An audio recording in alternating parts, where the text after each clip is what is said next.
تحریک لبیک یا رسول اللہ کی جانب سے احتجاج کیا جا رہا ہے ملتان روڈ پہ، اور احتجاج کرنے کی وجہ یہ ہے کہ تحریک لبیک یا رسول اللہ کے جو مرکزی رہنما ہیں علامہ خادم حسین رضوی، ان کے صاحبزادے سعد رضوی کو حراست میں لے لیا گیا ہے، اور اس کی وجہ یہ ہے کہ سعد رضوی کی جانب سے اور تحریک لبیک کی جانب سے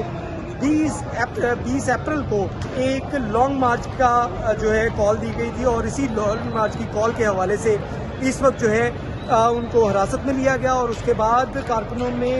جو غم و غصہ ہے وہ دیکھا جا سکتا ہے۔ پولیس کی بھاری نفری اس وقت ملتان روڈ پہ ان کے مدرسے کے بالکل قریب موجود ہے، جہاں پہ ایس ایس پی آپریشن اور اس کے ساتھ ساتھ ایس پی ہیڈ کوارٹر اس تمام جو ہونے والے مظاہرین کے ساتھ کلیش کی جو سربراہی کر رہے ہیں۔ اور اس میں آپ کو بتائیں کہ لاہور پولیس کی طرف سے اس وقت شیلنگ کا استعمال کیا جا رہا ہے، واٹر کینن کا استعمال کیا جا رہا ہے، اور اس کے ساتھ ساتھ جو مظاہرین ہیں ان کی جانب سے پولیس کے اوپر پتھراؤ کیا گیا، اور پتھراؤ کی وجہ سے کئی پولیس اہلکار جو ہے وہ زخمی ہوئے ہیں۔ اس وقت جو زخمی پولیس اہلکار ہیں ان کو طبی امداد کے لیے مختلف جو ہاسپٹل ہیں وہاں پہ منتقل کیا جا رہا ہے، اور مظاہرین کے ساتھ آپ دیکھ سکتے ہیں کہ وقتاً فوقتاً جو ہے شیلنگ کا سلسلہ اور پتھراؤ کا سلسلہ جاری ہے۔ مظاہرین کی جانب سے پتھراؤ کیا جا رہا ہے، پولیس جو ہے وہ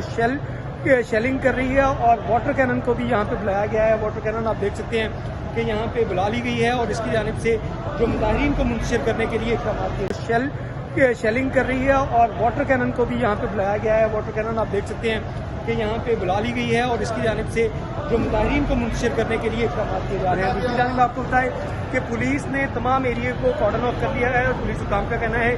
کہ اس میں گرفتاریاں جو ہیں ان کو بھی کیا گیا ہے، اور گرفتاریاں کر کے ان کو حوالات میں بند کیا جا رہا ہے۔ جی